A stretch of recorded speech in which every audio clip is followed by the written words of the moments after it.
praktikum. Nanti akan ada praktikum untuk pengolahan data ya, baik data vektor maupun raster, dan mungkin akan ada ditugaskan untuk studi kasus, sehingga nanti ada luaran yang bisa kita evaluasi paling tidak dalam bentuk peta ya. Jadi tujuan dari mata kuliah ini kan mendapat informasi dan pemahaman terkait dengan data pengiraan jauh.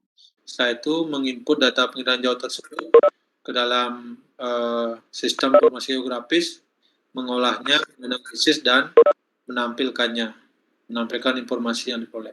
Nah, itu rangkaian dari perkuliahan dari pertemuan 1 sampai nanti pertemuan 7, 8, 9, 10, 11, berarti Bapak sampai pertemuan ke-11. Sisanya mungkin Pak siapa ya, Pak Aan kalau nggak salah. Oke, nah hari ini kita bahas teori terkait dengan proyeksi pada peta sebenarnya ya.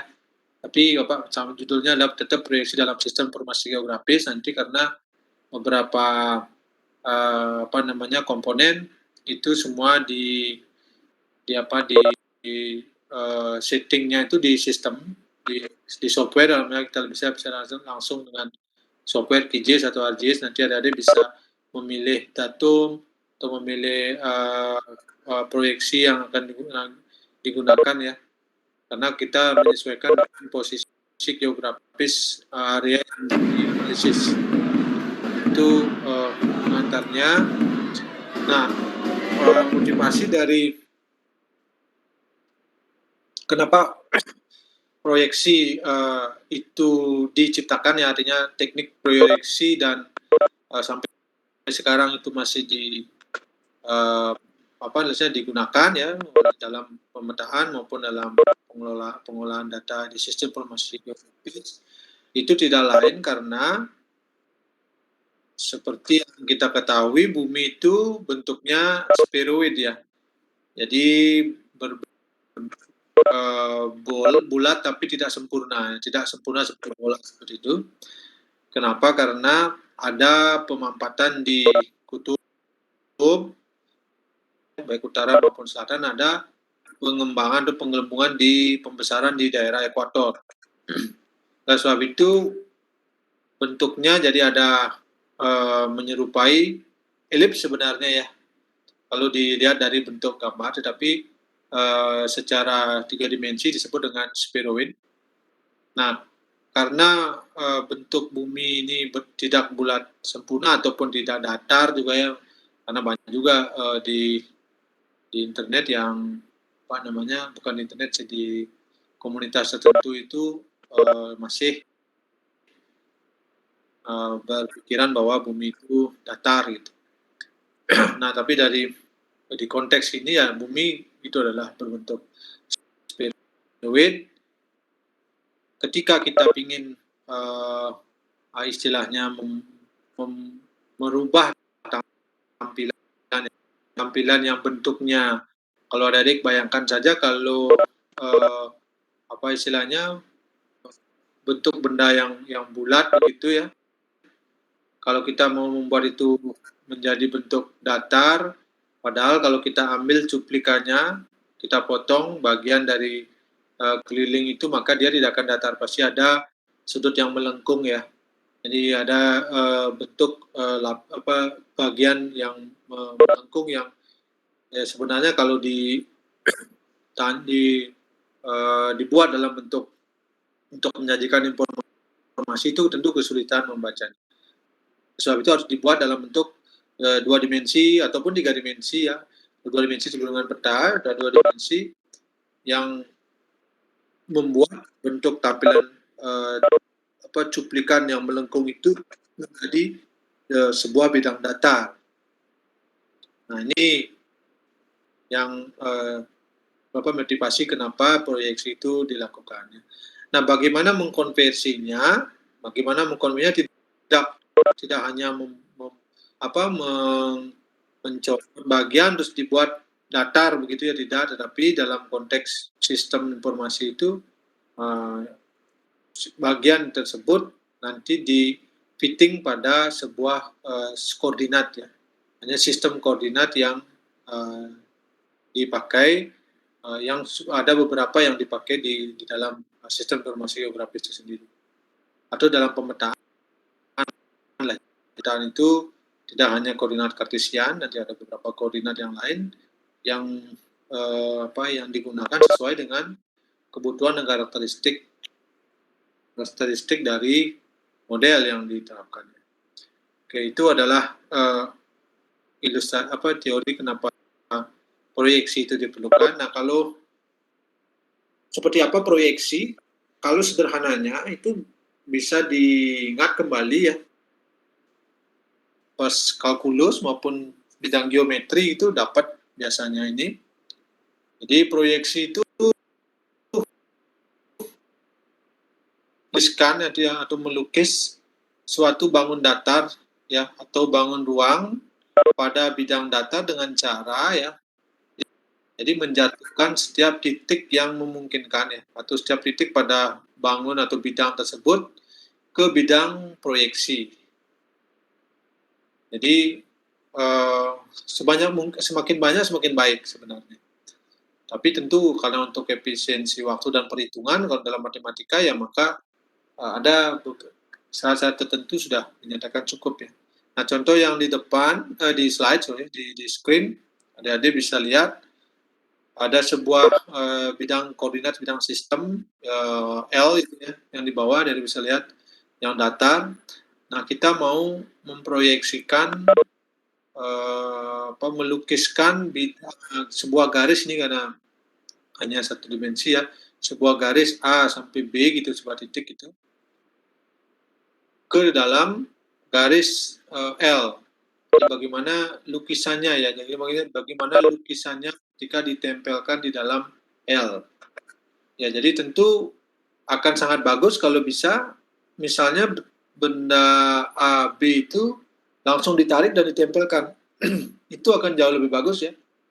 Tapi dalam konteks bumi itu sangat sulit ya. Karena kalau katakanlah kita mengacu ke sebuah sistem koordinat kartesian begitu, yang kita tahu hanya ada sumbu X, Y, dan Z. Nah, bagaimana kita menjatuhkan bagian bumi atau untuk melukiskan dalam sistem koordinat itu. Nah, soal itu ada istilah sistem proyeksi yang kita kenal saat ini ya. Nah, ini bayangkan yang A, B, maka kembali lagi di bidang di garis L itu lukisan dari proyeksi A, B, garis A, B itu adalah A aksen, B aksen. Nah, itulah nanti yang merepresentasikan garis A, B di bidang atau di garis L. Dengan proyeksi garis AB terhadap garis L dengan posisi baru A aksen sampai B aksen. Jadi titik A dijatuhkan ke tegak lurus ke bidang L, titik B dijatuhkan tegak lurus ke bidang L, maka ditarik nanti itulah panjang garis proyeksi antara A dan B pada bidang atau garis L, garis datar. Nah, ini yang perlu adik-adik review lagi ya, batu proyeksi. Nah, kalau misalnya bersinggungan gimana atau cross dengan bidang tersebut ya, maka bisa dilihat di dalam screen seperti itu. Tetap setiap titik itu harus dijatuhkan secara tegak lurus ke bidang yang kita mau jadikan sebagai tempat lukisan ya. Atau dalam konteks ini adalah sumbu koordinat. Nah, ini C dijatuhkan ke L akan memperoleh titik baru sebagai titik proyeksi C aksen, dan D akan ditaruh di bidang L menurut D aksen, maka proyeksinya adalah C aksen sampai D aksen. Itu proyeksi kalau model bersinggungan seperti itu, cross ya, seperti yang di screen. Nah,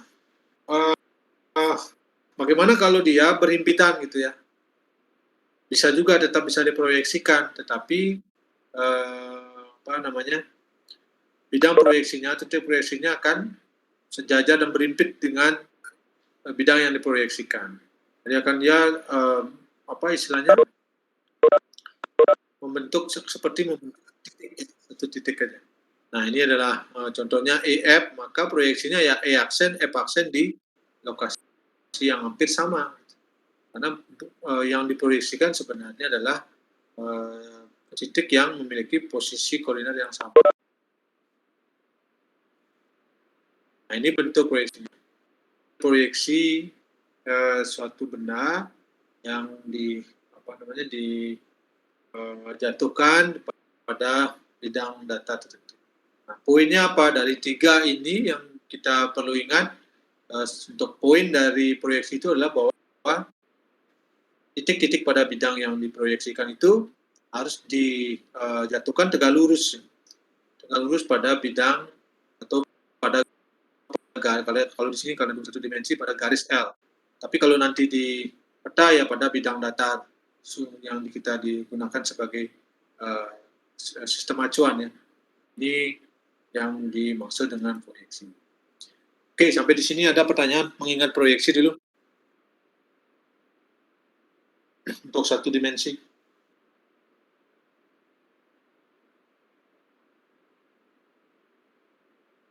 Silakan kalau ada pertanyaan.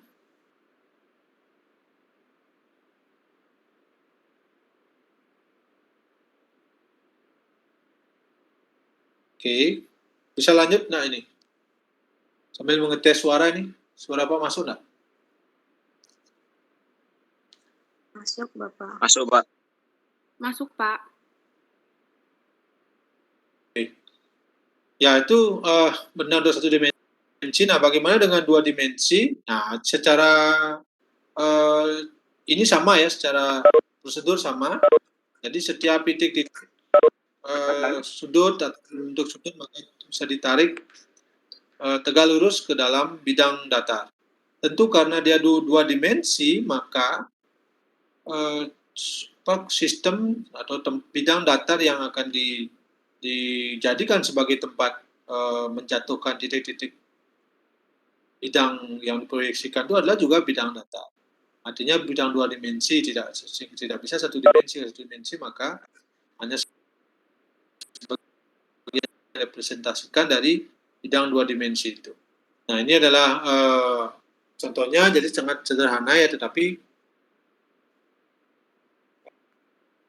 ketika bumi melengkung, ketika ditarik nanti maka akan membentuk sebuah bidang datar di bidang datar, karena kan katakanlah di ekuator begitu ya yang mengembang begitu, kalau ditarik dari utara selatan timur barat begitu akan mengambil secuplik permukaan, terus kita akan membuatkan peta dalam sumbu koordinat kartesian misalnya ya seperti ini nanti.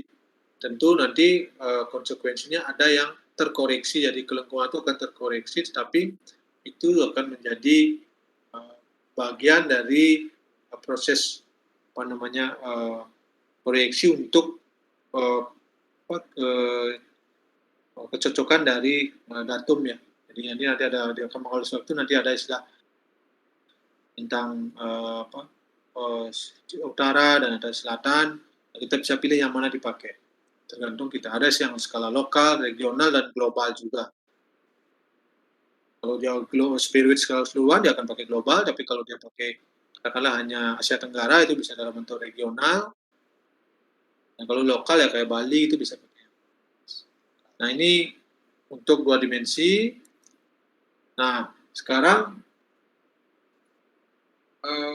karena kita sudah membahas 2 dimensi, tentu bidang tujuan atau bidang koordinat untuk yang menjadi tujuan bidang yang diproyeksikan itu harus memiliki istilahnya acuan ya. Nah, acuan itu yang disebut dengan dan sederhana disebut dengan sistem koordinat. Jadi apa itu sistem koordinat? Nah, sistem koordinat itu adalah kumpulan aturan yang menentukan bagaimana koordinat-koordinat yang bersangkutan merepresentasikan titik-titik. Nah, seperti yang Bapak singgung, itu ada lokal, global ya. Kalau lokal dia menggunakan sistem koordinat kartesian yang umum kita pakai ya. Ada kalau kita menggunakan sistem koordinat geodetik atau yang lebih menggunakan konsep longitude dan latitude ya untuk geodetik. Nah ini kalau sistem koordinat kartesian menggunakan mirip bisa menggunakan IJ gitu, X, Y, Z atau IJK gitu ya untuk bilangan konstan dan imajinernya, dan bisa juga yang tapi kalau dia geodetik dia menggunakan bintang dan bujur. Oke, itu jenis sistem koordinat. Nah kalau kartesian seperti apa ya ini jadi sudah sering gunakan sebenarnya XY itu ya yang 2 dimensi, pada XY di ada sumbu O, bisa ada sumbu X dan sumbu Y, dan itu posisi suatu titik katakanlah seperti di gambar P itu, maka dia akan menghubungkan antara di dalam dia berada di dalam ruang acuan X dan Y, jadi diikat oleh sumbu X dan sumbu Y, jadi tidak boleh di luar dari sumbu X sumbu Y tersebut ya. Nah itulah apa namanya koordinat kartesian. Nah yang 3 dimensi ditambahkan lagi satu, itu ada Z, Y ada kalau misalnya di bidang ruang itu nanti ada dengan untuk volume kan sudah ada X, Y, Z gitu ya, ini panjang, lebar, tinggi gitu. Itu juga bisa dipakai analoginya dengan sumbu koordinat kartesian yang 3 dimensi. Jadi ada di sana sumbunya tetap O, nah, dan titik P itu tetap dia harus terikat dengan ketiga sumbu. Jadi dia kalau sudah 3 dimensi maka dia terikat dengan 3 sumbu tersebut, baik X. Nah, bagaimana bentuknya nanti, bagaimana bentuk pola ruang yang terbentuk akibat ikatan dari sumbu tersebut. Nah, itu tergantung dari nanti model fungsi yang kita berikan di dalam koordinat tersebut. Ini contohnya, ini kalau ini bentuknya seperti ini untuk menampilkan koordinat P yang diapit oleh sumbu X, Y, dan Z itu menghasilkan bentuk hampir seperti apa namanya itu balok ya, dengan berpusat pada O. Nah itu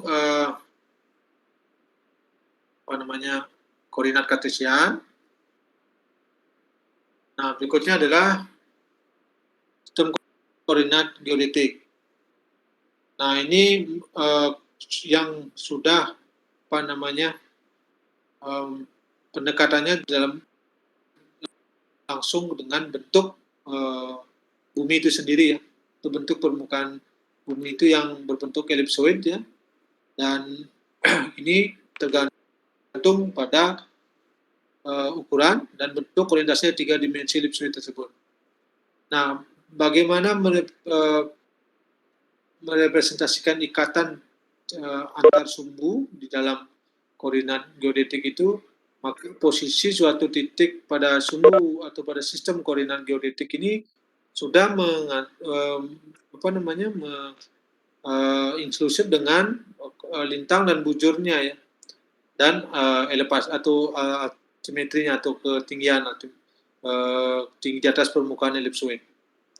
Nah ini perbedaan antara dan geodetik. Jadi nanti perpindahan maupun jarak antar sumbu itu sudah mengacu pada unit-unit latitude dan longitude. Ini geodetik. Nah ini contohnya yang di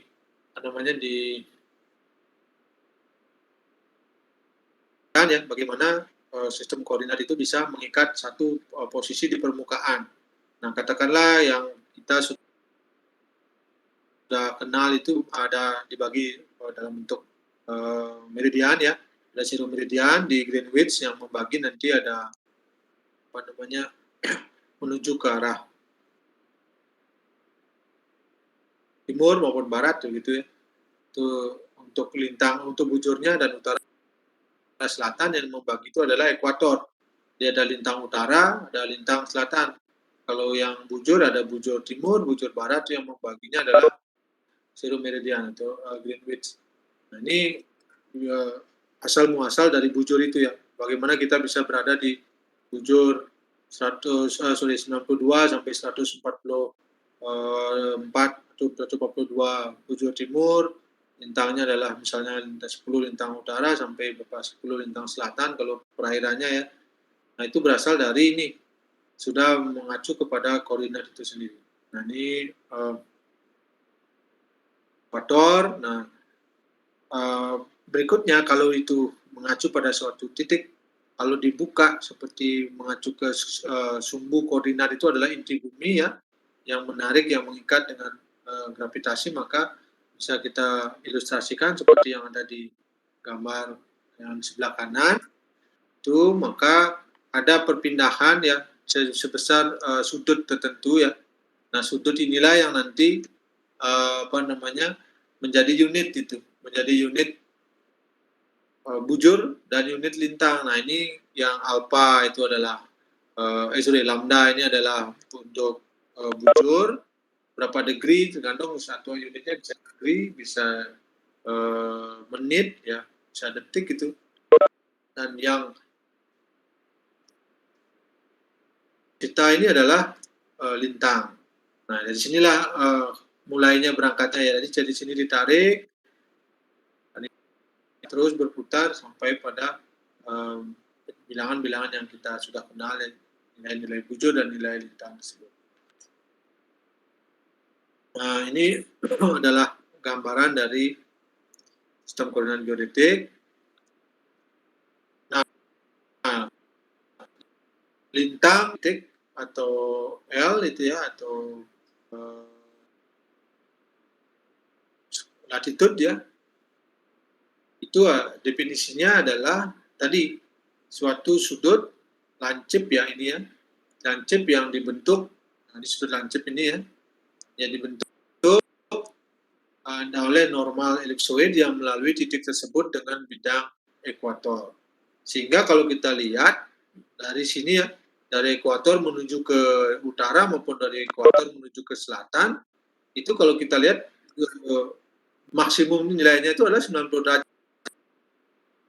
kan tegak lurus dia. Jadi 90 derajat. Nah, kenapa lintang itu ke utara itu sudutnya menjadi 90 derajat gitu ya. Terus ke selatan juga 90 derajat ke kutub. Nah, asal muasal dari sini. Nah, kita berada di lintang mana ya? Kalau di ekuator, karena ini adalah sumbu awal, ini adalah 0. Sama dengan meridian, zero meridian 0. Kalau di ekuator itu adalah 0 juga ya. Lintang 0. Jadi bergeraknya ke utara, ke atas, atau ke selatan. Nanti ini yang dicocokkan nanti ketika memproyeksikan, apakah menggunakan katakanlah WGS, misalnya WGS 84, terus apakah ada yang di North Amerika misalnya, atau di Ekuator, atau di Southeast Asia begitu ya. Terus berkembang itu bisa kita pilih. Nah, ini lintang, kalau bujur sama, jadi dari mulainya dari zero meridian, nolnya membentuk sudut pada besaran tertentu. Nah, itu lintang. Nah, sehingga kalau kita lihat besarannya itu nanti selalu nilainya adalah 0 sampai 90 atau 0 sampai minus 90. Yang minus itu dinotasikan untuk selatan, yang positif dinotasikan untuk utara. Kenapa? Karena biar gampang, tapi bisa juga tanpa minus tapi diberi keterangan di belakangnya ya. Misalnya 10 lintang utara. Tapi kalau tanpa menyebut north dan south, maka positif minus itu menandakan north dan south. Kalau di beberapa, nanti kalau ada adik seperti kasus seperti itu. Nah, bujur geodetik tadi sudah Pak sampaikan untuk nilainya dari zero meridian ya, dari Greenwich itu membentuk sudut ya. Jadi nilainya 0, B 0 sampai 80, dan B itu E adalah S, W itu adalah west ya. Jadi juga sampai minus 180 sampai 0. Nah, itu apa namanya pergerakannya, perputarannya ya, dari menuju ke timur dan menuju ke barat. Nah, yang timur itu melambangkan positif, yang ke barat itu adalah negatif. Jadi kalau sama juga dengan lintang, jadi kalau di peta dari menginputnya tidak memberi penjelasan begitu, maka keluarnya adalah posisinya nanti bisa di selatan atau di utara tergantung nilai positif atau negatif pada dimasuk. Nah, berikut untuk tinggi sendiri itu yang ada lintang, bujur, ada ketinggian yang mengikat koordinat geodetik itu. Titik itu dihitung sepanjang normal ellipsoid yang melalui titik tersebut. Nah, ini kita nanti akan lihat di belakang. Nah, oke, ini skip dulu. Ini longitude latitude-nya tadi sudah Pak sampaikan ya. Jadi pada 0 meridian utama itu 180 arah timur dan ini 180 arah barat meridian dimulai pada kutub utara melewati Greenwich dan diakhiri pada kutub selatan sistem koordinat planar di Inggris dan di selatan. Ini adalah apa namanya definisi dari longitude. Satuannya itu bisa derajat, menit dan detik sampai tadi ya, DMS ya. Jadi ada degree, menit dan second gitu. Bisa dipilih. Atau decimal degree juga bisa, tetap nanti kita bisa lihat. Nah, ini adalah sistem koordinat planar ya. Jadi plan itu artinya datar ya. Jadi itu digunakan untuk kombinasi antara apa namanya tadi geodetik dengan kartesian yang mengadopsi sumbu X itu menjadi dalam bentuk lintang dan bujur ya. Nanti itu juga bisa digunakan pada saat, namun perlu konversi nilai nantinya. Jadi misalnya setiap satu perpindahan, satu langkah perpindahan, apakah itu 1 degree atau 2 degree ya, maka itu tergantung settingan dari kita sendiri. Yang jelas itu bisa digunakan juga untuk merepresentasikan permukaan bumi yang tidak datar ke dalam sebuah bidang datar. Nah, ini alternatifnya. Nah, kalau proyeksinya, jadi bisa lihat kenapa proyeksi itu penting, karena selain merubah untuk permukaan bumi yang sebenarnya tidak datar menjadi lukisan yang bidang datar ya, atau peta, juga penting untuk men-scale ya, men-downscale ya, karena kan apa namanya tidak bisa kita kalau mau real begitu kan, untuk memproyeksikan itu kan butuh paling tidak bidang yang sama luasnya gitu. Tapi itulah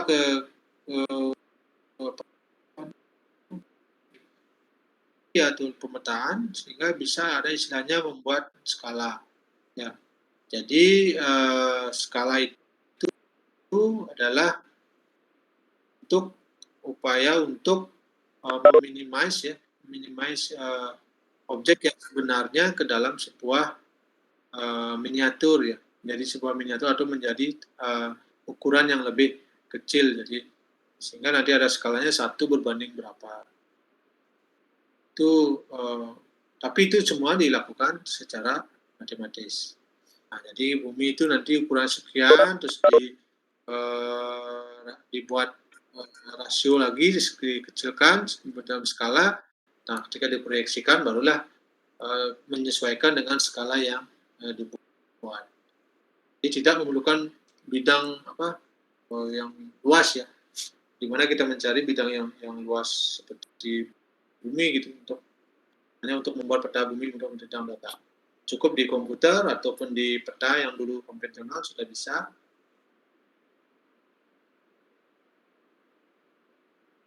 Skalanya diketahui. Oke. Nah, proyeksi peta, jenis proyeksi peta itu ada beberapa jenisnya, ya, ada beberapa jenis seperti solar, ekuatorial atau persinggungan ya atau oblique itu dikarenakan oleh beberapa hal ya. Ada beberapa hal penting yang menyebabkan hal tersebut. Yang pertama, kembali ke motivasi konversi yang utama itu adalah satu karena permukaan bumi yang tidak datar atau yang melengkung ya, dan itu dibuat menjadi didatarkan ya, dalam bentuk datar untuk bisa direpresentasikan dalam sebuah kertas, dalam sebuah peta. Nah itu yang berikutnya ini merupakan bentuk dari sebuah fungsi matematika ya. Jadi kalau dari fungsi matematika maka variabel yang bebas ya tersebut itu dapat menyesuaikan atau dapat katakanlah dirubah-rubah gitu ya. Perubahan itu bisa perubahan matematis dalam bentuk itu bisa digunakan untuk mendefinisikan bentuk bumi yang jauh lebih kecil dibandingkan dengan aslinya, tetapi maknanya tidak berubah ya. Walaupun secara ini lebih kecil, tetapi semua bagian konstruksinya itu mengikuti bentuk dari bumi yang sebenarnya. Artinya bentuk benua, jarak antar itu mereka itu akan mengikuti yang sebenarnya. Nah itu tambahan untuk proyeksi. Nah sekarang masuk ke jenis-jenis proyeksi tersebut sendiri. Yang pertama itu ada proyeksi asimutal misalnya ya. Ada proyeksi yang digunakan adalah bidang datar. Jadi sumbu simetri dari sistem proyeksi ini adalah garis yang melalui pusat bumi dan tegak lurus terhadap bidang proyeksi. Nah, proyeksi asimutal ini yang terdiri dari polar, ekuatorial, dan persinggungan. Jadi dia sumbu simetri dari sistem proyeksi ini adalah garis yang melalui pusat bumi dan tegak lurus terhadap bidang proyeksi. Nah, itu kita bahas satu-satu. Nah, untuk yang pertama itu adalah asimutal ya. Nah, ini kita lihat bentuk dari benda ya yang akan diproyeksikan, dalam hal ini bumi itu yang akan diproyeksikan pada sebuah bidang datar yang tegak lurus dengan pusat bumi. Maka setiap titik itu bisa dijatuhkan kepada di dalam bidang ini, namun terbatas ya. Terbatas artinya yang bisa hanya yang mengarah kepada sumbu ini, artinya bidang datar yang di atas. Katakanlah kalau di bawah di kutub selatan, misalnya di daerah selatan, itu maka memerlukan hal yang sama saja. Dari jatuhnya hanya dari ekuator maksimum sampai ke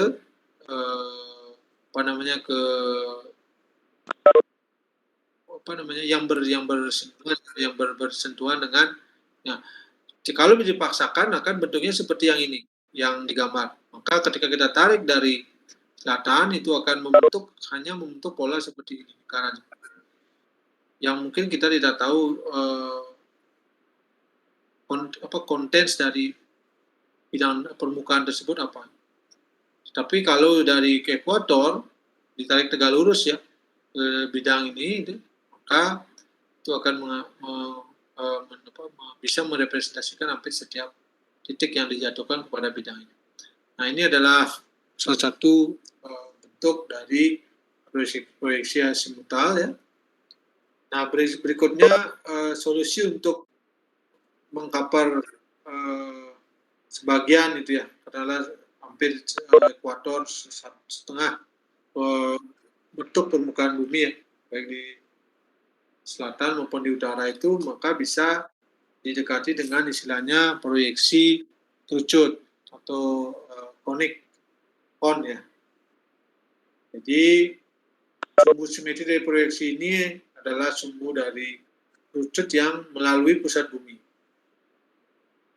Nah, kita bisa lihat sumbu simetrinya ini ya, ini ada sumbu simetri dari proyeksinya itu melalui pusat bumi, dan itu ketika seperti ini maka bentuk lukisan dari bumi itu akan menyerupai dari apa namanya, untuk polanya menyerupai bagian kerucut yang dibelah atau yang dibuka gitu ya. Jadi bidang tetapi batas-batasan seperti melengkung begitu ya. Garis-garis lengkung yang menjadi batas atas maupun batas bawah. Tapi tentu itu juga tetap merupakan bidang datar. Ya, tidak dalam bentuk persegi panjang atau persegi. Ya, tidak dalam bentuk persegi panjang atau persegi polanya. Nah, itu terjadi persegi atau persegi itu terjadi ketika menggunakan proyeksi silinder atau cylindrical proyeksi seperti yang di bawah. Nah, ini kalau misalnya lukisan titik-titik di permukaan bumi yang bentuk dua dimensi dijatuhkan ke dalam bidang proyeksi silinder ini, maka kalau dibuka itu ya, itu akan membentuk sebuah persegi panjang. Itu bedanya. Jadi tampilan dalam ininya juga akan berbeda dalam apa namanya, peta ya, dalam peta nanti juga ada batas-batas yang berbeda antara kalau yang apa namanya, yang proyeksi asimutal itu akan membentuk sebuah lingkaran seperti ini nanti proyeksinya ya, jadi ada bentuk petanya nanti akan menyerupai lingkaran. Kalau bentuk proyeksi awalnya ya, tentu kalau mau dipotong-potong lagi juga bisa persegi panjang, tapi aslinya nanti awalnya adalah bentuk lingkaran seperti ini. Nah, kalau kon itu membentuk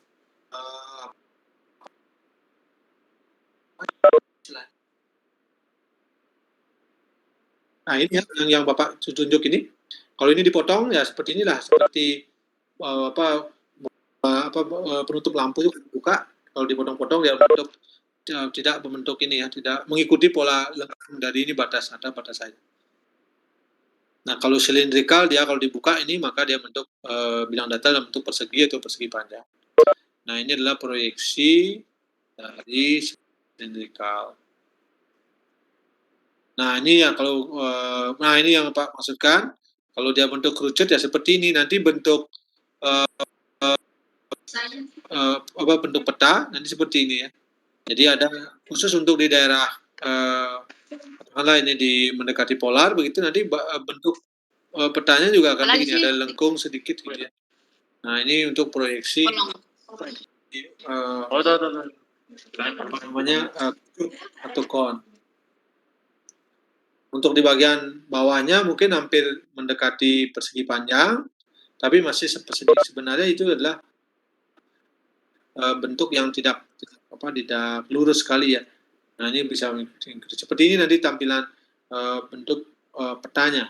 Nah, ini yang Pak sampaikan, kalau silindrikal itu bentuk persegi panjang ya, potongan-potongannya nanti kalau katakan setiap 1 degree misalnya seperti ini, terus setiap 2 degree. Nah, kalau dibentuk kerucut gitu, yang di mendekati ekuator itu akan lingkupnya jaraknya akan besar, dan yang di kutub itu akan semakin sempit. Nah, itu nah ini adalah silindrikal ya, sama ya antara utara, selatan, dan ekuator. Itu perpindahan antara satu titik ke titik koordinatnya hampir sama, perubahannya sama. Ini proyeksi silindrikal. Itu dari segi sumbu simetri ya. Nah, dari segi kedudukan sekarang, kedudukan dari sumbu simetri yang tadi dari arah sumbu simetri apakah tegak lurus dengan inti bumi atau tidak. Nah, sekarang berdasarkan kedudukannya sendiri bisa dikategorikan menjadi beberapa bentuk proyeksi ya. Ada proyeksi normal, miring, dan ada transversal atau ekuatorial. Yang mana dikatakan normal itu yang di depan, yang pertama ini disebut tampilan dari proyeksi normal ya, di mana sumbu simetrinya berimpit dengan sumbu bumi, jadi sumbu bumi. Nah, ini adalah apa namanya? Kita lihat asimutal itu berimpitnya di sini ya. Nah, kalau konikal itu ada di sini juga, dan ada silindrikal ada di sini. Jadi sumbu simetrinya itu berimpit dengan sumbu bumi. Nah, berikutnya kalau proyeksi miring seperti ini, ya, jadi membentuk sudut dia. Jadi sumbu simetrinya membentuk sudut dengan sumbu bumi.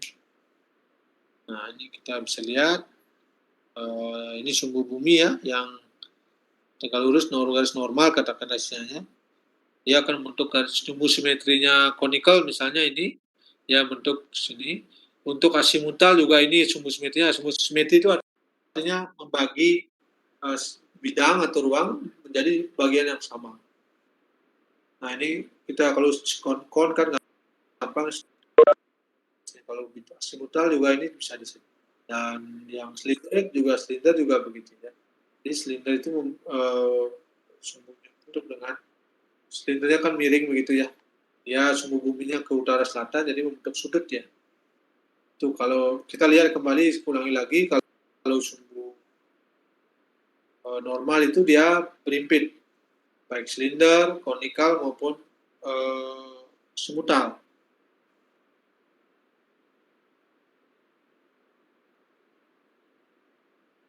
Nah, berikutnya adalah transversal. Transversal itu seperti gelombang transversal itu istilahnya, itu karena ada istilah tegak lurus ya. Kalau sumbu simetrinya tegak lurus pada sumbu bumi atau terletak pada bidang ekuator. Nah, itu yang dimaksud dengan proyeksi besar. Kita bisa lihat di ekuator itu adalah sumbu bumi, ini adalah sumbu bumi, ini adalah sumbu simetri dari setiap proyeksi. Hampir setiap proyeksi di sini ya, karena kalau kon juga begini. Terus kalau asimutal juga, kalau sumbu simetrinya juga yang tidur ya. Dan silindrikal juga yang tidur. Sehingga dikatakan tegak lurus, artinya membentuk 90 derajat. Jadi ini berarti bisa Pak tambahkan di sini ya. Di lupa tambahkan. Di sini kita jelas 90 derajat. Ya, seperti itu. Untuk sudut 90 derajat antara sumbu simetri dari proyeksi dengan sumbu bumi. Bumi itu adalah ini yang utara selatan. Oke, sampai di sana jenis-jenis proyeksi. Ada pertanyaan? Silakan.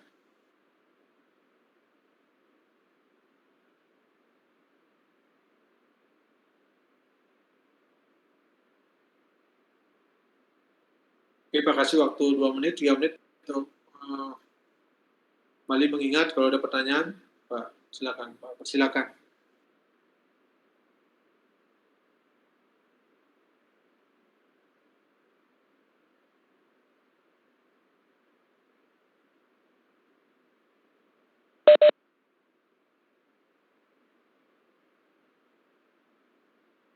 Ya, silakan. Apa ini? Abdul. Oh ya. Ya, silakan. Mana?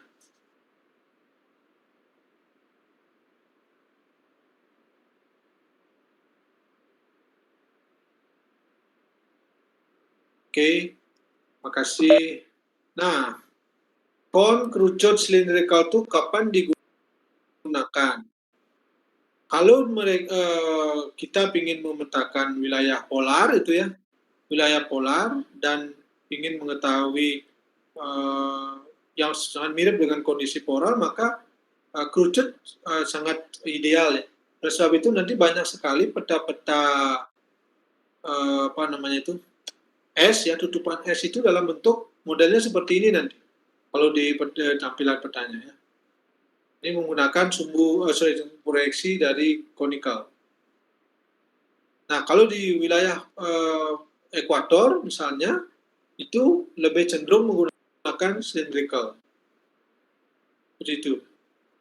Ya, karena apa? Karena ini akan memotret sebagian, kalau yang ini kan sudah melengkung ke sini tapi silindernya lurus. Ini silinder ini dia pas sangat dekat dengan wilayah ekuator dan biasanya sangat lebih mudah dipahami bentuknya ya, karena emang dia akan lebih jarak antara ekuator itu sama kebetulan, dan juga bentuknya juga silinder itu juga mengcover seluruh ekuator ya.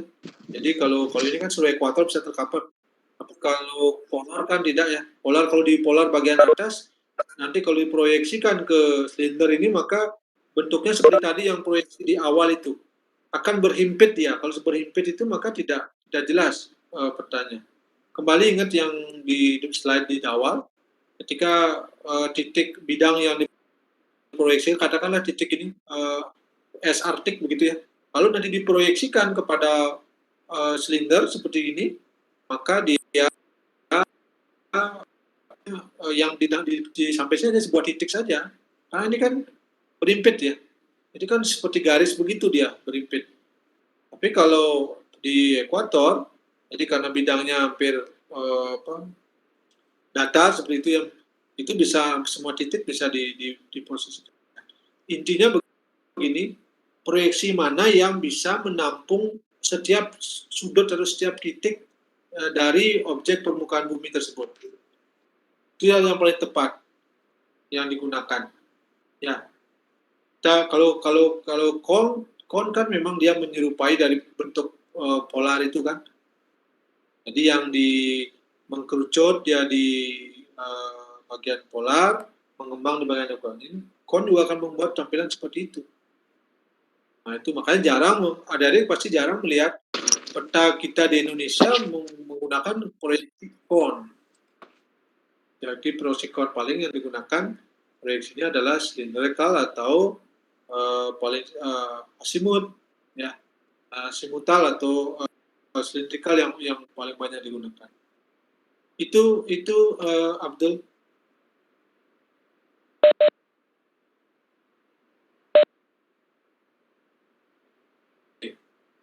Tapi Anda tetap harus kenal juga ya yang mana istilah kon, walaupun tidak pernah pakai ya, tapi Anda juga harus. Tapi kalau di QGIS, ArcGIS Anda juga bisa pilih. Ya, pilih mau pilih kon atau cylindrical atau azimutal. Oke, ini yang tadi sudah. Silakan yang lain masih ada kalau ada pertanyaan sebelum Pak lanjutkan.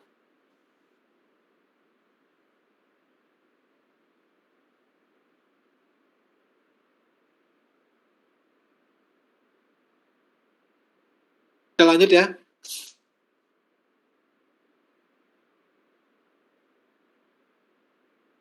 Lanjut, Pak.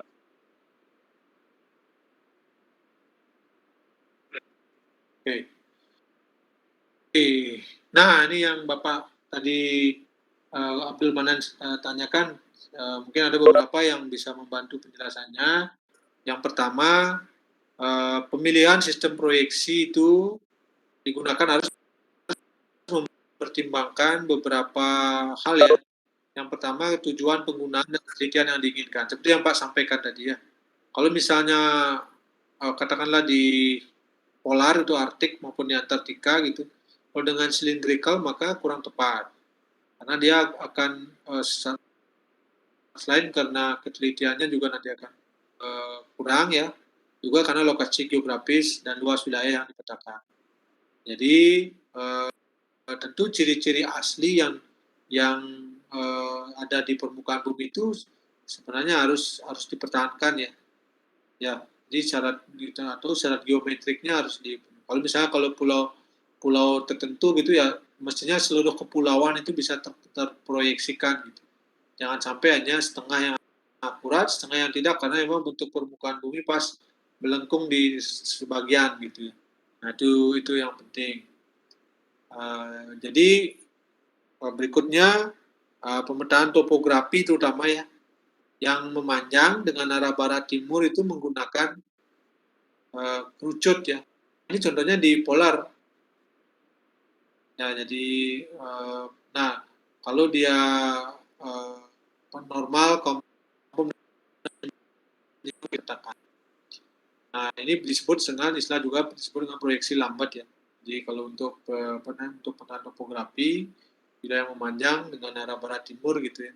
Nah, berikutnya pemetaan topografi untuk memanjang arah utara selatan itu menggunakan silinder seperti yang Pak sampaikan tadi. Terus bisa juga transversal, kompon dan menyinggung meridian yang berada tepat di wilayah pemetaan tersebut. Nah, inilah yang disebut dengan transfer Mercator atau TM. Disebut dengan Universal Transfer Mercator atau UTM yang ada kenal di sistem ya. Jadi kalau kita memilih transfer Mercator atau UTM gitu ya, maka yang digunakan itu adalah bentuk proyeksi silinder ya, transversal. Nah, silinder dan transversal silinder itu tadi sudah, yang transversal kan ini tadi. Jadi silinder transversal itu berarti ini ya, dia menyinggung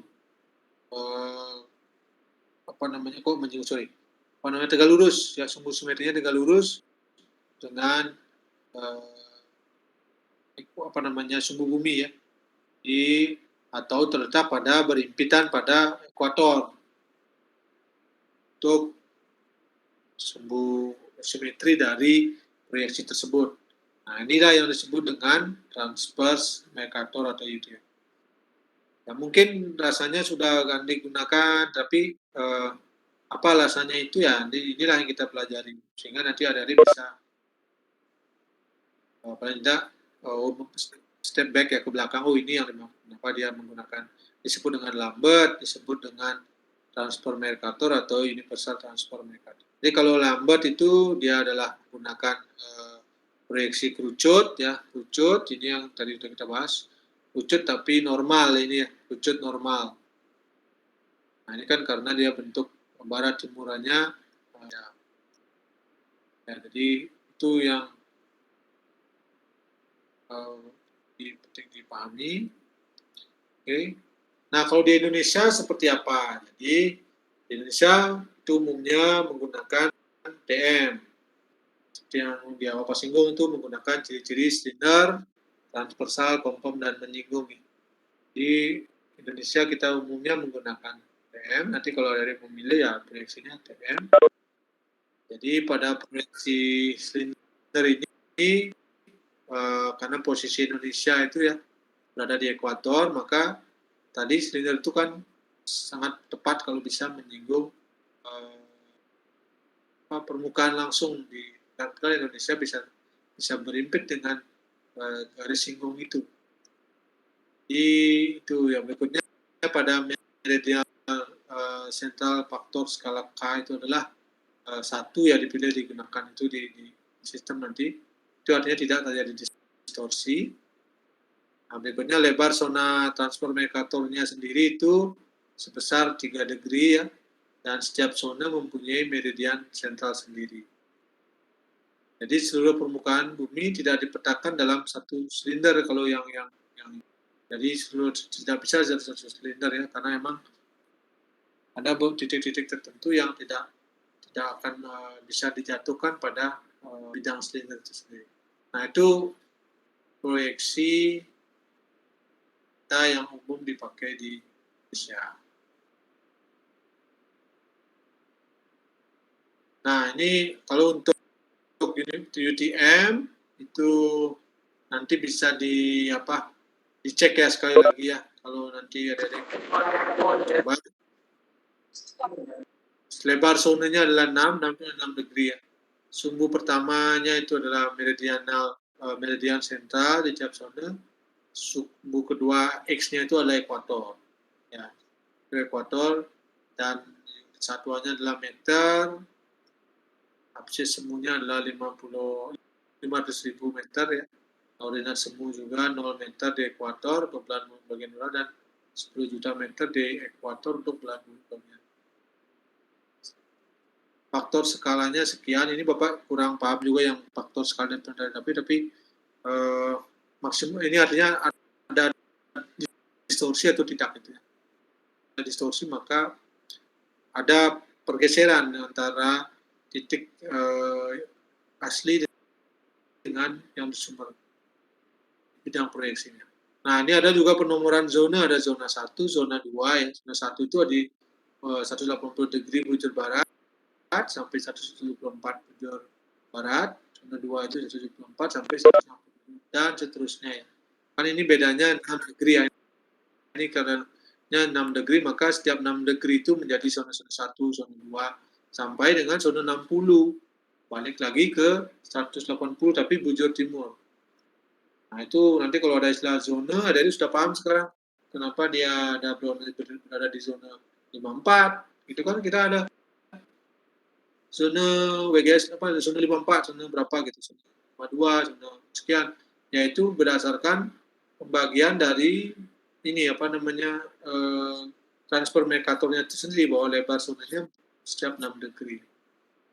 Oke, nah batas lintangnya itu adalah 84 lintang utara dan 84 dan lintang selatan ya, dengan lebar lintang zona itu 8 degree, kecuali untuk bagian lintang X yaitu 12, karena ada nanti di zona-zona itu ada istilah sudah disepakati, ada istilah lintang X ya, itu ada 12 degree. Nah, untuk lintang itu nanti penomorannya dengan abjad ya, ada C, D, F sampai X.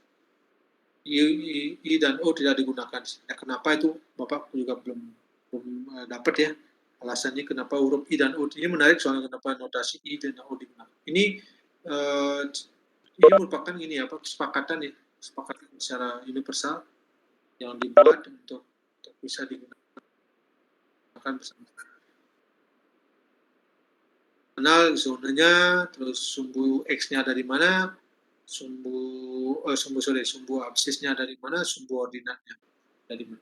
Nah, jadi kalau sama dengan di Kartesian, kalau absis itu adalah X, ordinat itu adalah Y. Jadi juga harus ingat ya, ada absis, ada ordinat. Dan satuan meter. Nah, mungkin ini yang umum ya, yang Bapak harus sampaikan terkait dengan proyeksi. Teori terkait dengan proyeksi ya. Nanti kalau di sistem sih nggak perlu melihat apa banyak ya, sudah ditampilkan. Nanti minggu depan kita lihat itu, kita buka satu data, langsung kita coba bedah ya yang mana sudahnya yang sudah dan yang lain. Mungkin itu ada pertanyaan sampai di sini? Pak. Zona. Izin menyampaikan pendapat. Ya, silakan. Kan tadi Bapak bilang jarang dipakai di peta itu O dan I. Menurut saya, kenapa jarang dipakai di peta itu karena huruf O itu kemungkinan bisa aja kemungkinan tertukar dengan angka 0. Dan kalau I kemungkinan juga tertukar dengan angka 1 gitu. Itu sih menurut saya, Pak. Ya, bisa juga ya, bagus juga. Tapi tidak hanya I dan O ya. Jadi ada keganjilan misalnya dimulai dari notasinya C. Itu juga Pak belum ini, makanya ada beberapa yang harus Bapak baca lagi detail, karena ini memang bentuknya itu bentuk kesepakatan ya, kesepakatan bukan apa istilahnya dari matematika gitu, dirumuskan dari matematika, dari bentuk-bentuk kesepakatan agar memang itu mewakili dan secara universal. Tapi yang tadi alasan tadi bisa juga teman-teman. Tapi Bapak belum tahu, kecuali nanti harus ada sumber yang pasti dulu. Tapi kalau zonanya sudah jelas ya, zonanya dimulai dari mana, itu berapa, itu sudah jelas. Kalau dia bujur, maka dia dibagi dalam bentuk setiap 6 degree, kalau bintang itu setiap 8. Oke, makasih tadi bagus. Ya. Nah, Indonesia ada di mana ya? Indonesia ini yang ini ya. Sorry, ini hurufnya tidak dalam bentuk apa namanya itu? Degree, tapi kelihatannya pakai ini ya, pakai degree itu tapi masih di bawah tulisannya. Ini karena Pak convert ke PDF ini. Jadi wilayah Indonesia itu sebagian besar itu terbagi dalam 9 ya. 9 degree zona UTM. Jadi dimulai dari 90 bujur timur, 90 degree dari bujur timur sampai 154 bujur timur. Nah, itu adik-adik bisa cek itu berapa, itu ada 54 jadinya ya, 54 degree, kalau dibagi 9 sama sudah cocok jadi 6 degree. Kenapa Indonesia nanti ada di zona itu? Ya, jadi zona berapa itu gitu ya, ini dia. Zonanya mulai dari 46 sampai 54. Di zona Indonesia itu adalah dari kalau dilihat dari UTM itu dari zona 46 sampai zona 54. Yang 46 itu ya di sekitar 90 sampai 96 ya. Berikutnya 96 sampai sekian, 47 seterusnya sampai 144 itu menjadi zona 54. Nah, nanti adik-adik bisa cek daerah masing-masing dan cek di peta ada zona berapa gitu ya. Itu pembagian zonanya. Pak rasa untuk zona sudah. Nah, berikutnya ke sedikit tentang datum ya. Jadi apa namanya? Tadi ada sumbu ya, ada sistem ada sistem koordinat. Sistem koordinat itu ada sumbu koordinat. Nah, tadi kalau di dua dimensi ada x, y, kalau kartesian. Kalau di geodetik ada apa namanya longitude, latitude. Kalau di kartesian ada z yang melambangkan ketinggian, tapi kalau di geodetik ada ketinggian ellipsoidnya, langsung ellipsoidnya ya. Jadi, nah berikutnya ada istilah datum. Ya, itu adalah parameter ya yang digunakan untuk mendefinisikan bentuk dan ukuran ellipsoid acuan atau referensi yang digunakan untuk pendefinisian koordinat geodetik serta kedudukan dan orientasinya dalam ruang terhadap bumi ya, itu bumi. Nah, Indonesia sendiri ada beberapa datum nanti ya, jadi datum itu ada istilah menurut luas area itu ada datum lokal ya. Datum lokal itu untuk daerah yang tidak terlalu luas. Contoh di Indonesia itu adalah datum Genwek ya, atau DGN 95 gitu, atau datum geodetik nasional 1995. Ini yang kita biasanya rujuk ya. Kalau untuk regional, contoh yang regional itu ada datum yang lebih luas yang biasanya digunakan untuk negara lebih dari satu negara ya. Misalnya di Amerika yang paling banyak sumber. Contohnya adalah North American Datum yaitu 83. Nah, NAD atau European Datum 1989. Jadi datum itu bisa hanya untuk satu negara gitu ya. Hanya bisa juga lebih dari satu negara-negara yang berdekatan. Nah, tujuannya apa? Agar mereka atau di apa namanya di dalam pembuatan peta itu ada kesepakatan, ada referensi yang referensi yang diacu bersama-sama sehingga tidak peta itu tidak apa istilahnya tidak tumpang tindih ya, tidak saling klaim ya. Jadi karena ini mengacu ke bentuk bumi itu saja, itu bentuk elipsoid bumi ya. Nah, pengukurannya bagaimana? Ya pengukurannya bisa manual, instrumen manual seperti GPS dan lain-lain, dan juga bisa menggunakan satelit, itu dia. Ya. Nah itu yang penting di apa namanya dipahami terkait dengan datum ya. Nah, parameter lagi satu dulu sebelum ke parameter. Jadi untuk global itu ada contohnya WGS ya. Makanya kalau kita di QGIS atau di ArcGIS itu kan ada biasanya pilih yang sudah biasa menggunakan WGS 84. Itu sedikit mencari aman ya, karena datum ini bersifat global. Itu untuk seluruh permukaan bumi yang disebut yang dipanjangkan sebenarnya World Geodetic System. Nah, ini dipantau oleh National Imagery and Mapping (US) ya, dan dimulai dengan WGS 60, 62, dan terakhir 84.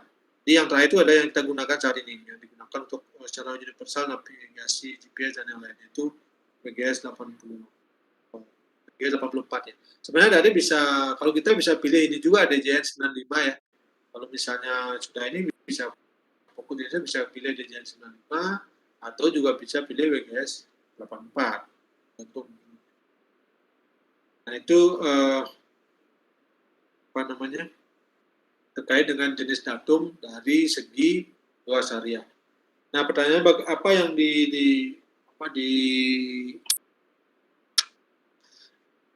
bagaimana kita ini ya mengukur datum itu sendiri.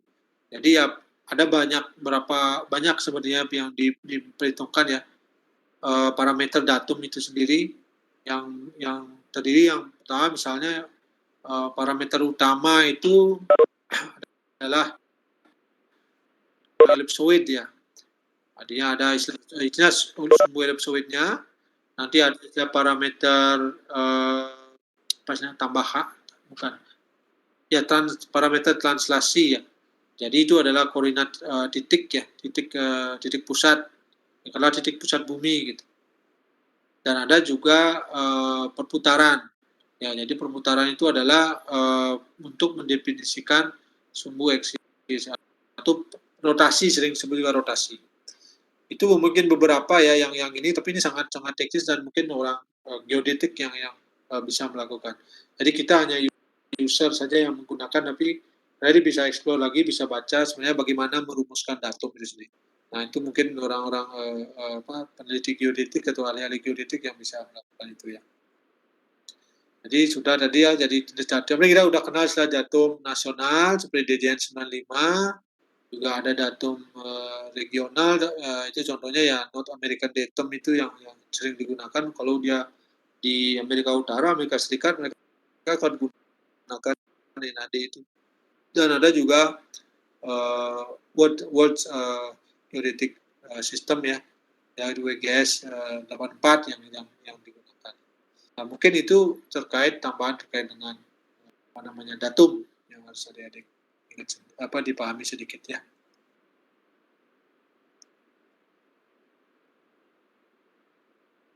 Oke, ada pertanyaan terkait dengan proyeksi sampai di datum ini?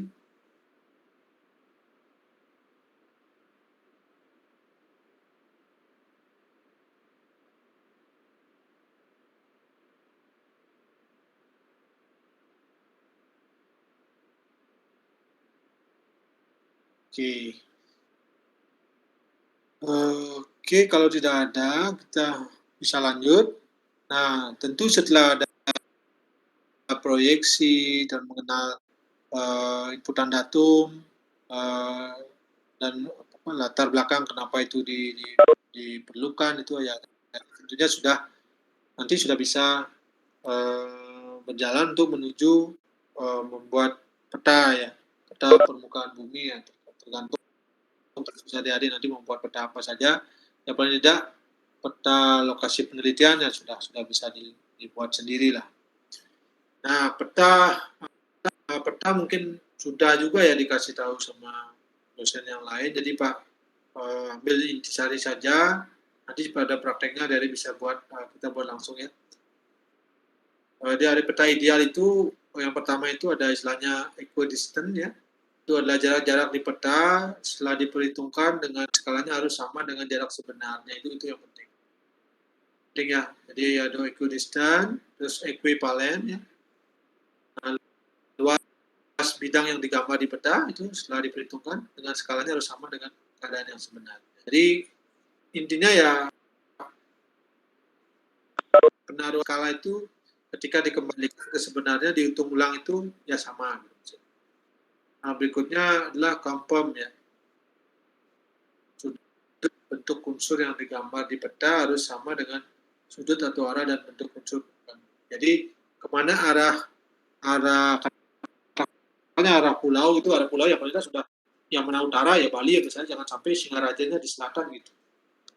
Nah itu kan pas atau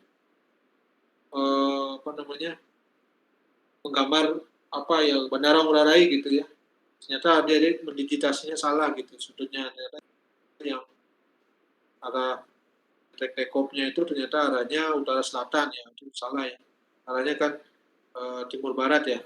Jadi buat utara selatan ya salah misalnya. Nah itu peta yang ya. Nah oke ini tadi sudah ya. Nah ini yang tambahannya untuk zona UTM. Jadi ini di sini ada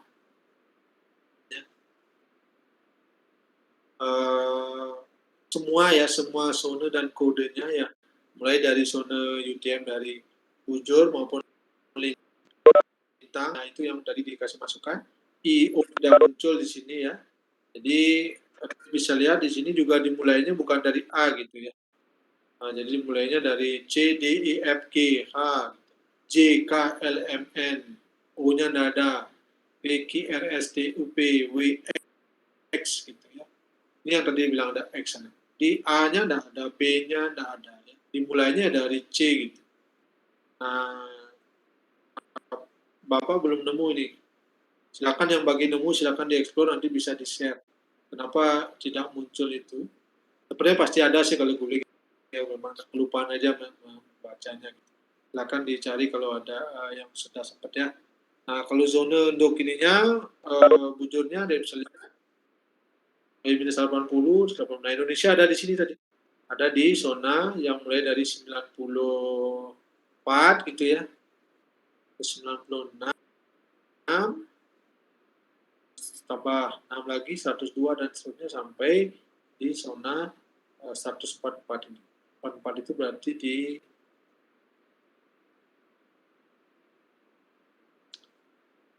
zona yang ke-56 ya. Nah, jadi ada zona 46 sampai. Nah, ini ada tampilannya ya kalau di Bogi. Nah, inilah cikal bakal di sistem ya. Seperti apa inputannya gitu kan, kita tinggal memilih. Katakanlah kita mau memilih pemetakan perairan Indonesia, maka ya proyeksinya apa gitu ya, sampai dengan kita mendesain datumnya. Jadi kita ajukan boleh NG 95 atau WGA 84, tapi jangan sampai menggunakan yang NAD ya. Nah, 83. Nah, 83 ini dia gunakan untuk titik acuan di sini. Secara yang dia mengikat untuk menjadi referensi untuk apalagi sampai nah, bisa jadi error. Itu yang dicek ya. Terus persatu dicek dengan baik. Oke. Nah, ini Indonesia UTM zone-nya. Bisa lihat zona 46 sampai zona 54. Ya, jadi tidak ini ya, tidak apa namanya, tidak murni apa namanya penuh ya. Yang jelas dari 94 itu zona 46 itu sebenarnya tidak dari 94 tapi dari 94 berikutnya itu menjadi zona 46, zona 47 ya. Setiap 6 degree ya. Jadi 97 terus tambah 6 jadi 103 terus 3 jadi tambah 619 dan seterusnya. Zona-zona UTM Indonesia. Nah, Bali ada di mana? Bali sebenarnya dibagi sama dengan beberapa pulau yang lain. Kalau mau menggunakan, kalau apa sih biasanya di daerah risetnya Selat Lombok dan Selat Floresi selalu menggunakan zona 50.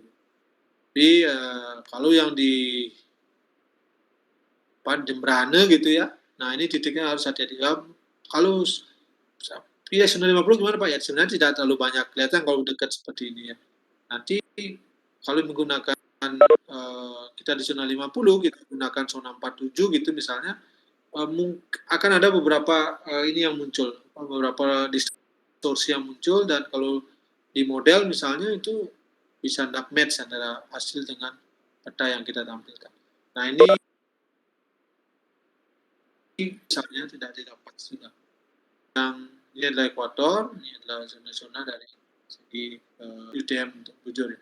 UTM zone itu Universal Transverse Mercator. UTM itu banyak Universal Transverse Mercator seperti yang Bapak sampaikan. Oke.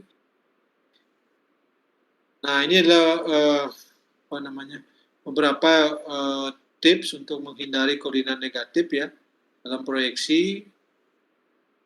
Jadi setiap meridian tengah dalam tiap zone diberi nilai 500.000 meter timur gitu ya. Nah, untuk nilai-nilai ke arah utara, ekuator dipakai sebagai garis datum dan diberi nilai 0 meter utara gitu. Untuk utara selatan, ekuator diberi 10 juta meter utara. Nah, ini mungkin cara saja ya. Nah, ini contohnya. Dan apa rasa itu ya. Jadi Pak sebagian besar ngambil di buku Esri dan beberapa di buku yang lain. Nah, rasa itu materi untuk hari ini. Dan kita siap-siap minggu berikutnya lagi 2 pertemuan ya, mudah-mudahan bisa segera selesai nih. Masih banyak ya, masih 5 pertemuan yang lain. Membedah, mengambil contoh saja di QGIS dan mungkin sekali satu hari itu bisa mengerjakan proyek sendiri. Nanti asdosnya itu adalah Kak Dika ya dengan Kak Kumara ya, Kamasan ya. Berdua akan membantu kalau ada kendala. Tapi Pak akan berikan pengantar dulu minggu depan terkait dengan QGIS dan beberapa mencoba untuk men-setting datum, proyeksi dan yang lain. Ada pertanyaan sampai di sini?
Silakan kalau ada pertanyaan sebelum Pak share ini ya.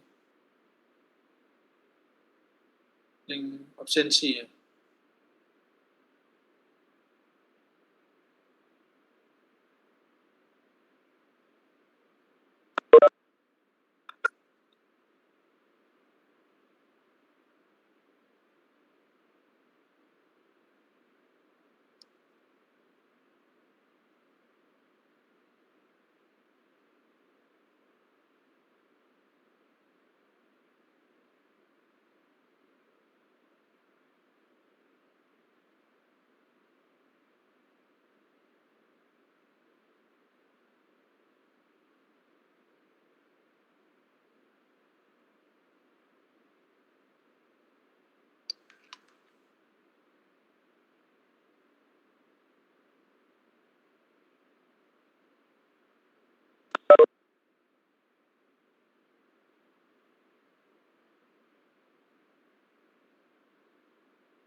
Berarti ini kuliah 9 ya adik ya? Bapak sekarang kuliah kelas 9, Pak. Oke, Pak rubah absen yang sebelumnya dulu.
Oke, kalau nggak ada pertanyaan, Pak anggap sudah paham atau mungkin ya, nggak terlalu kendala untuk karena sudah banyak yang mencoba juga di sistem langsung. Secara teori yang harus disampaikan dan kita bisa ini ya akhiri kuliah hari ini dengan mengisi form.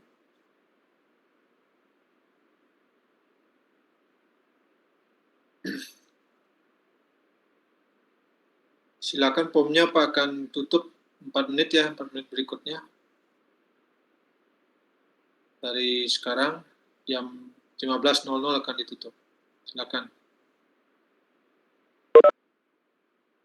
Jawab dengan cepat, singkat, dan tegas ya.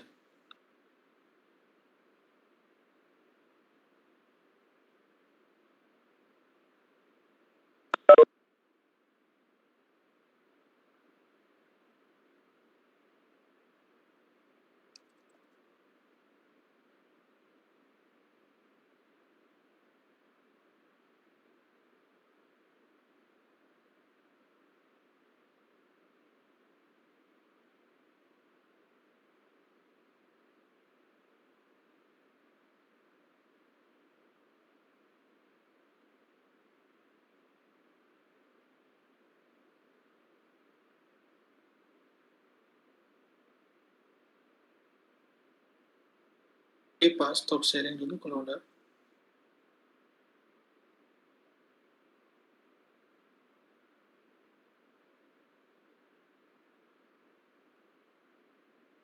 Oke, sudah 1 menit ya, tinggal 3 menit lagi Pak tutup.